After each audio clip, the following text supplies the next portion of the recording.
Bonjour, je suis Alan Rich, vous êtes bien à l'émission C'est dans la Bible.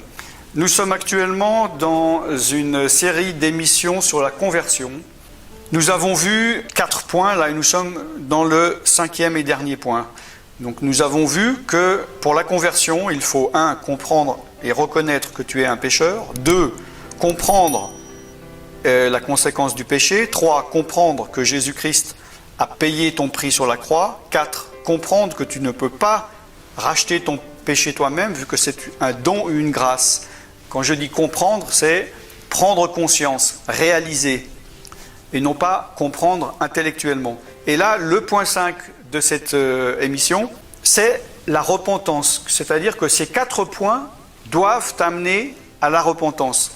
Il y a une logique en toute chose, et il y a certaines fois, n'est-ce pas, si je veux aller au premier étage, je vais passer une première marche qui va me mener à la deuxième, à la troisième, à la quatrième, qui va me mener au premier étage. Et là, tous ces points-là ont pour but de nous amener à la repentance. Qu'est-ce que c'est la repentance? Et comment est-ce que ça fonctionne? Et pourquoi est-ce que tu dois te repentir? Comme les émissions précédentes par rapport au thème qu'on a parlé, et d'autant plus la conversion, c'est un sujet qui est non seulement pour les personnes qui sont en train de venir à Jésus ou qui vont venir à Jésus, mais surtout, et on oublie souvent, pour le chrétien. Tu pourrais me dire, non mais moi, bon, je suis venu à Jésus, je me suis converti, je suis né de nouveau, maintenant je suis parfait, je ne vois pas pourquoi je me repentirais de choses que j'aurais fait. C'est que si tu penses comme ça, je pense que tu as un problème. Peut-être le problème de te dire, moi je ne pêche pas, ou je ne pêche plus, ou mes péchés sont déjà pardonnés, je peux faire ce que je veux. Regarde bien les émissions précédentes, lis la parole, demande à l'Esprit de Dieu, car il faut que nous marchions d'une manière humble devant Dieu et de comprendre que si nous devons tendre à la perfection, nous ne sommes pas parfaits. Et que nous pouvons tomber, comme il est dit dans la parole, dans 1 Jean 1, versets 8 à 11, et que le sang de Jésus est là pour nous purifier de toute iniquité, que Jésus est vivant pour nous pardonner, pour intercéder en notre faveur, mais nous devons nous repentir. Alors, nous allons enfin voir ce point. Qu'est-ce que la repentance? Alors, je pourrais commencer par expliquer en disant ce que la repentance n'est pas, parce que c'est ce que la plupart des personnes pensent qu'est la repentance. La plupart des personnes pensent que se repentir, c'est regretter. Alors je vous dis non, parce que le regret, ça fait partie, c'est une des caractéristiques de la repentance, mais ce n'est pas que le regret, la repentance. C'est complètement insuffisant.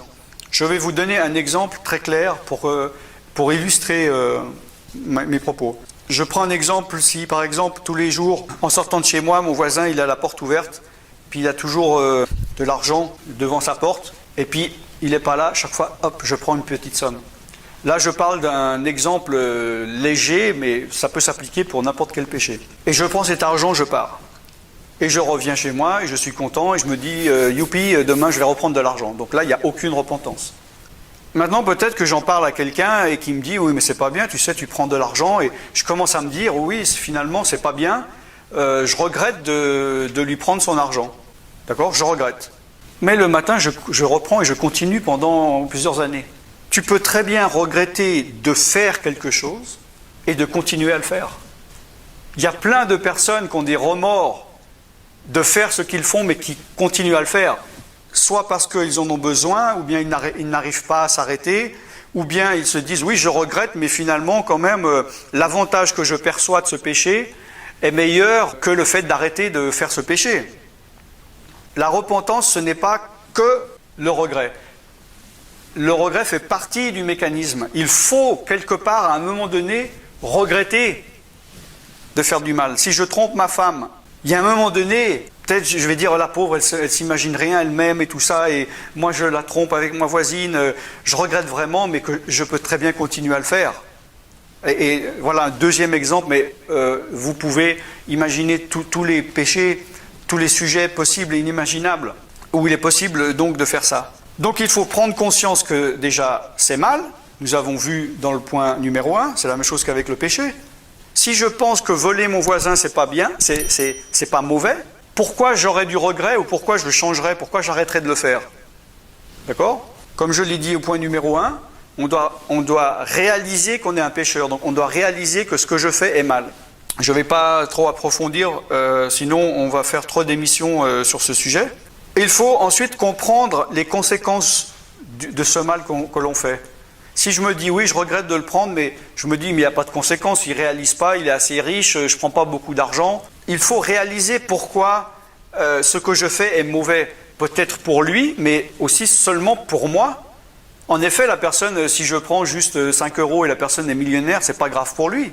Ça ne va rien changer dans sa vie, mais c'est mauvais pour moi car je suis en train de faire quelque chose que je sais est mauvais de faire. Hein? C'est un péché. Et il y a des conséquences dans le péché. Donc, il faut réaliser que c'est mal, évidemment regretter, et il faut, le troisième point, il faut confesser ce péché. Nous allons voir pourquoi il faut confesser. Le quatrième point, c'est qu'il faut s'en détourner. Et le cinquième point, il faut qu'il y ait des conséquences dans ce changement, que ce changement qui se perd se voit d'une manière ou d'une autre. Alors, nous allons prendre le premier point de la repentance. Donc ces 5 points ne sont pas les mêmes que les 5 points de la conversion. Hein. C'est pour ça que je vous dis de bien regarder les émissions précédentes et de regarder dans l'ordre. Dieu déjà nous demande de nous repentir. Hein. Il est dit dans Actes chapitre 17 au verset 30 et 31 que Dieu, sans tenir compte des temps d'ignorance, annonce maintenant à tous les hommes, en tout lieu, qu'ils aient à se repentir. Parce qu'il a fixé un jour où il jugera le monde selon la justice par l'homme qu'il a désigné, ce dont il a donné à tous une preuve certaine en le ressuscitant des morts. C'est bien sûr Jésus. Donc là, évidemment, ce verset parle des non-convertis.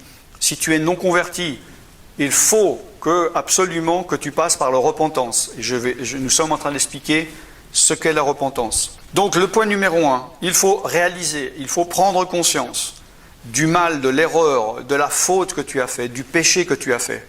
Hein? Jésus, il n'est pas venu chercher les justes. Si tu te dis « Oh, mais moi, je n'ai pas fait d'erreur », ok, tu n'es pas mûr, tu n'as pas compris. Il faut que, comme nous l'avons vu, que tu réalises que tu es pécheur. Il est dit dans Luc chapitre 5 au verset 32, Jésus lui-même a dit « Je ne suis pas venu appeler à la repentance des justes, mais des pécheurs. » Si tu n'as pas fait d'erreur, comment pourrais-tu te repentir ? Quelqu'un avait pensé que je lui avais fait du mal et me dit « Repens-toi et demande pardon. » Mais j'ai dit « Mais comment je peux me repentir de quelque chose que je n'ai pas fait ?» Il faut réaliser avant qu'on a fait une mauvaise chose. On ne peut pas dire « Je n'ai rien fait ». C'est une résistance de dire « Non, non, moi je ne vais pas regretter, je ne vais pas confesser, je ne vais pas me repentir vu que je n'ai pas fait de mal. » C'est la nature humaine qui a une tendance à ne pas vouloir confesser ses péchés, à ne pas vouloir reconnaître ses péchés et se repentir. On voit dans Jérémie chapitre 2 au verset 23, le prophète dit « Donc comment dirais-tu, non, je ne me suis point souillé, je ne suis pas allé voir les dieux, donc les Baals, mais Dieu dit, le prophète dit « Regarde tes pas dans la vallée et reconnais ce que tu as fait. » Amen. Retourne-toi, regarde, accepte ce que tu as fait. Regarde, il y a la trace de tes pas dans la vallée où tu étais servir des autres dieux et reconnais ce que tu as fait. On voit dans toujours Jérémie, mais au chapitre 3, au verset 13. Reconnais seulement ton iniquité. Reconnais que tu as été infidèle à l'Éternel ton Dieu et que tu as dirigé ça et là tes pas vers les dieux étrangers sous tout arbre vert et que tu n'as pas écouté ma voix, dit l'Éternel. Reconnais que tu es pécheur, reconnais ton péché. C'est difficile de confesser ou de reconnaître un péché si on sait qu'il ne va pas être pardonné. Quelqu'un qui aurait fait vraiment quelque chose de grave, la femme, elle a trompé son mari a dit « Écoute, il y a une chose que jamais je te pardonnerai dans notre mariage, si tu me trompes », ça serait très très difficile pour elle de reconnaître, parce qu'elle sait qu'il n'y aura pas de pardon. Mais ce qu'il y a de fantastique avec Dieu, c'est que quoi que tu aies fait, à partir du moment où tu t'en détournes, tu le confesses, tu demandes pardon, tu reconnais ton péché, Dieu va te pardonner. Amen. On voit dans Psaume chapitre 38 au verset 19, dans les autres Bibles anglais et tout, c'est le verset 18 parce que les psaumes, en français, ils ont un peu décalé les versets. Mais si vous êtes qu'en français, je vais vous donner seulement les versets en français. Si vous avez une Bible dans une autre langue, ça risque d'être inversé avant ou après selon les chapitres. Donc, psaume 38, 19. « Je reconnais mon iniquité, je suis dans la crainte à cause de mon péché. » David reconnaissait son iniquité. Iniquité, ça veut dire faire quelque chose à outrance, en trop grand nombre. Il y a des choses qui deviennent pernicieuses et péchées parce qu'on le fait trop. On va dire par exemple, parler, c'est pas un péché, mais trop parler, ça peut l'être. Donc c'est ça l'iniquité. Dans le psaume 51, au verset 5, là encore il dit « Je reconnais mes transgressions et mon péché est constamment devant moi. » Au verset 6, « J'ai péché contre toi seul et j'ai fait ce qui est mal à tes yeux. » Amen. Donc il est important de réaliser, de reconnaître ton péché. Tu n'aie pas peur, ne te dis pas « Non, jamais je vais pouvoir l'avouer. » Dieu sait déjà. Mais tu peux te dire, moi ça m'est arrivé, de me dire, mais je sais que j'ai péché, je l'ai même par exemple reconnu chez les hommes, je sais que Dieu le sait, mais venir devant Dieu et dire, voilà mon péché, il va me tuer, Dieu.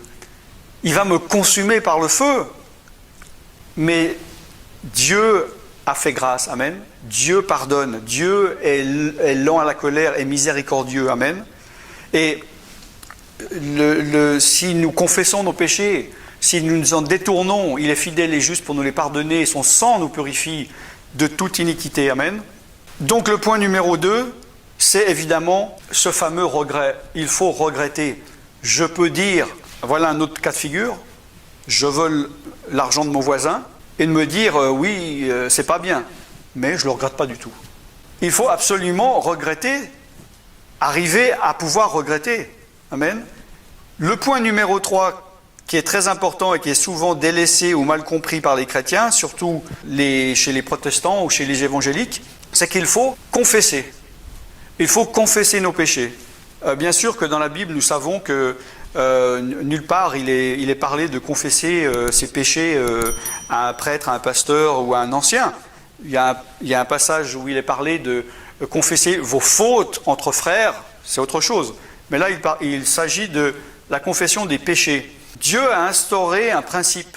Ce qu'il y a dans le cœur, il faut que ça puisse sortir pour être justifié. Reconnaître tout ça en nous, prendre conscience, regretter et se dire je vais m'en détourner, c'est une chose, mais il faut absolument venir à Dieu et dire pardonne-moi, j'ai fait ça, j'ai volé de l'argent à mon voisin, j'ai volé pendant tant de temps, je te demande pardon. J'ai rencontré beaucoup de chrétiens qui m'ont dit Jésus est merveilleux, Jésus m'a pardonné. Quand je suis venu à Jésus, on m'a dit que tous mes péchés sont pardonnés, j'ai dit à Jésus ah ben merci, alléluia, point final. Et quand la personne a péché aussi dans sa vie chrétienne, oh, Jésus, de toute façon, il est mort sur la croix, tout est accompli, il m'a pardonné. J'ai plus allé dans mon passé pour demander pardon. Donc en fait, des personnes n'ont jamais confessé les péchés. Et moi je pense qu'il est important de le faire, comme je l'ai dit plusieurs fois dans cette série. 1 Jean, chapitre 1, versets 8 à 11, qui parlait à des chrétiens qu'il faut confesser ses péchés et alors il nous purifiera par son sang. Et que Jésus est toujours vivant pour intercéder en notre faveur. S'il intercède en notre faveur, c'est bien par rapport à mes péchés présents. Est-ce que tu penses que Jésus si tu viens à Jésus à l'âge de 20 ans et que tu vas mourir à 70 ans, Jésus pendant 50 ans va intercéder pour tes péchés du passé? Non. Jésus intercède pour toi, pour les imperfections que tu as maintenant. Et il ne faut pas simplement dire « Oups, c'est vrai, ou pardon, j'ai fait ça, oh, j'arrête, puis le sang de Jésus me purifie. » Viens à Dieu au nom de Jésus-Christ et dis-lui « Seigneur Jésus, pardonne-moi. Nomme un chat, j'ai volé.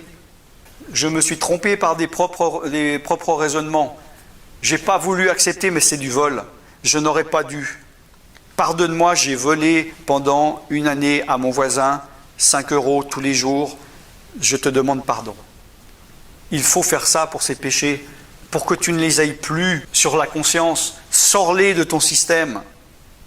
On voit dans 2 Chroniques, chapitre 6, versets 37 à 39, « S'ils rentrent en eux-mêmes, dans le pays où ils seront captifs. S'ils reviennent à toi en t'adressant des supplications dans le pays de leur captivité et qu'ils disent « Nous avons péché, nous avons commis des iniquités, nous avons fait le mal », s'ils reviennent à toi de tout leur cœur et de toute leur âme dans le pays de leur captivité où ils ont été emmenés captifs, s'ils t'adressent des prières, les regards tournés vers leur pays que tu as donné à leur père, vers la ville que tu as choisie et vers la maison que j'ai bâtie à ton nom.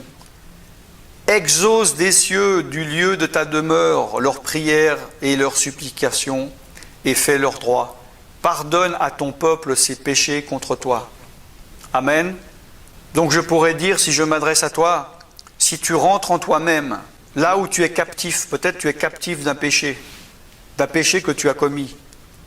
Si tu reviens à toi et tu adresses des supplications dans ce pays de captivité, et que tu dis à Dieu, j'ai péché, j'ai commis des iniquités, j'ai fait le mal. Si tu reviens à Dieu de tout ton cœur, de toute ton âme, depuis là où tu es, n'attends pas d'être meilleur, d'arrêter là où tu es, dans ton pays de captivité, là où tu es été amené captif. Si tu adresses tes prières, les regards tournés vers le pays qu'il t'a donné, vers la ville que Dieu a choisie, Dieu va t'exaucer des cieux. Amen. Il va exaucer tes prières et tes supplications et te faire droit. Il va pardonner les péchés que tu as commis contre lui. Amen.